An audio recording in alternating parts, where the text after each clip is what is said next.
ఇక ములుగు జిల్లా కోర్టుకు కూడా బాంబు బెదిరింపు కలకలం రేపుతోంది. ఇదే అంశానికి సంబంధించి మరింత సమాచారాన్ని మా ఏపీ బ్యూరో చీఫ్ సలం అందిస్తారు. సలం, ప్రస్తుతం కోర్టు పరిసరాల్లో పరిస్థితి ఎలా ఉంది? అంటే తనిఖీలు కొనసాగుతున్నాయా? ఏవైనా అనుమానాస్పద వస్తువులు గుర్తించారు? అంటే ఇప్పటికే మనం చూసాం మచిలీపట్నం జిల్లా కోర్టుకు కూడా బాంబు బెదిరింపు వచ్చింది. ఇప్పుడు అలాగే ములుగు జిల్లా కోర్టుకు కూడా బాంబు బెదిరింపు కలకలం రేపుతోంది. డీటెయిల్స్ ఏంటి? Good afternoon Sushma. వాస్తవంగా చెప్పాలంటే రెండు తెలుగు రాష్ట్రాల్లో ఇటీవల జిల్లా కోర్టులకు బాంబు బెదిరింపులు వస్తున్నాయి. అయితే ఈ ఘటనతో ఇప్పటి వరకు ఏవైతే బాంబు బెదిరింపులు రాగా ఇప్పటి వరకు ఎక్కడికెక్కడ భద్రతా సిబ్బంది అప్రమత్తమై పూర్తిగా తనిఖీలు సైతం గతంలో చేపట్టినటువంటి పరిస్థితి.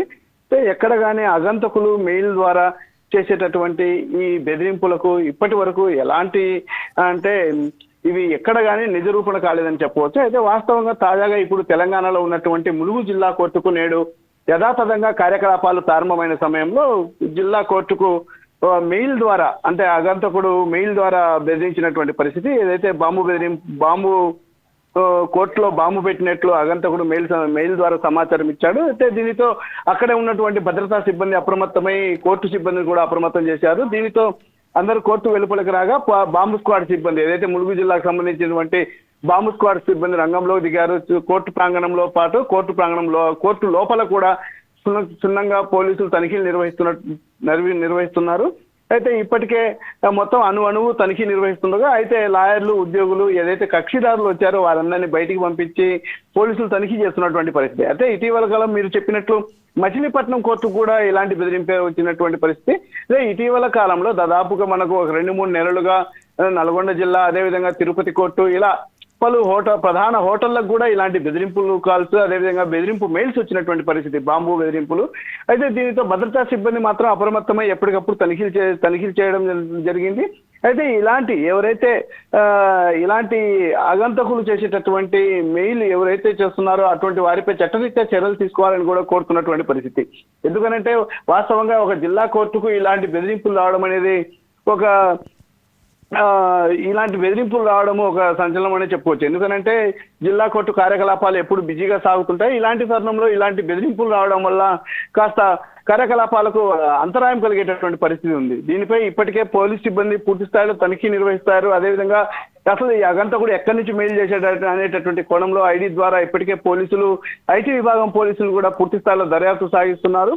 అయితే ఇలాంటి వారిని గుర్తించి చట్టరీత్యా చర్యలు తీసుకోవాలని కూడా స్థానిక ప్రజలు సైతం కోరుతున్నారని చెప్పచ్చు సుష్మా. అంటే కోర్టు పనితీరు నిలిచిపోయిందా? ఏంటి జరుగుతుంది అక్కడ? స్థానిక పోలీస్ అధికారులు ఏం చెప్తున్నారు? ఈ ఘటనపై అధికారిక ప్రకటన ఏమైనా వచ్చిందా? అంటే ఏదైతే ఆగంతకుడు మెయిల్ వచ్చిన తర్వాత కోర్టు సిబ్బంది వెంటనే దీనికి సంబంధించినటువంటి సమాచారాన్ని పోలీసులకు అందజేశారు. పోలీసులు సైతం రంగంలో దిగి కోర్టు సిబ్బందిని అప్రమత్తం చేయడంతో పాటు లాయర్లు ఉద్యోగులు అక్కడ ఉన్నటువంటి స్థానిక కక్షిదారులు ఎవరైతే విచారణకు హాజరై ఉంటారో వారందరినీ బయటికి పంపించేసి కోర్టు ప్రాంగణంలో పూర్తి స్థాయిలో తనిఖీలు నిర్వహిస్తున్నటువంటి పరిస్థితి ఉంది. అయితే ఇప్పటికే దీనిపై అంటే మరికొద్ది క్షణాల్లో అంటే ప్రస్తుతం తనిఖీలు జరుగుతున్నాయి కోర్టు ప్రాంగణంలో. ఈ తనిఖీల అనంతరం పోలీసులు వెల్లడించేటటువంటి అవకాశం ఉంది. ఎందుకంటే ఇటీవల ఇలాంటి అంటే ఆగంతకులు పంపించేటటువంటి మెయిల్స్ తో పలు కోర్టులతో పాటు పలు హోటళ్లకు సైతం ఇలాంటి బెదిరింపు మెయిల్స్ వచ్చాయి.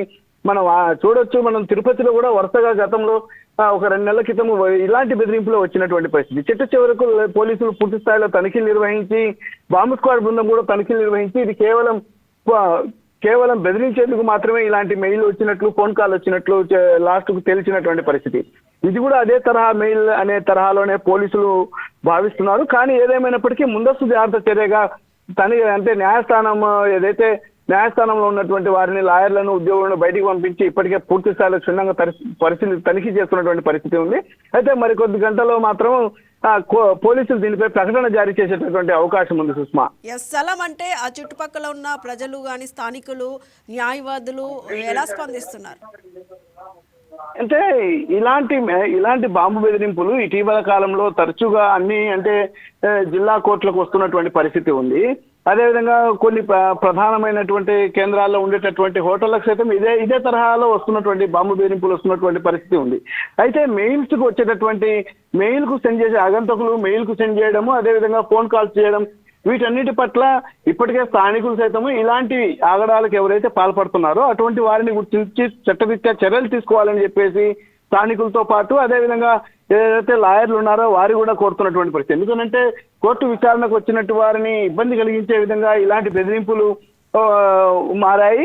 మొత్తం మీద ఈ బెదిరింపుల వెనుక ఉన్నటువంటి అసలు గుట్టును బయటికి తీయాలని చెప్పేసి ఇప్పటికే స్థానికులతో పాటు లాయర్లు సైతం కోరుతున్నారు. అయితే ఇప్పటికే పోలీసులు పూర్తి స్థాయి విచారణ సాగిస్తున్నటువంటి పరిస్థితి.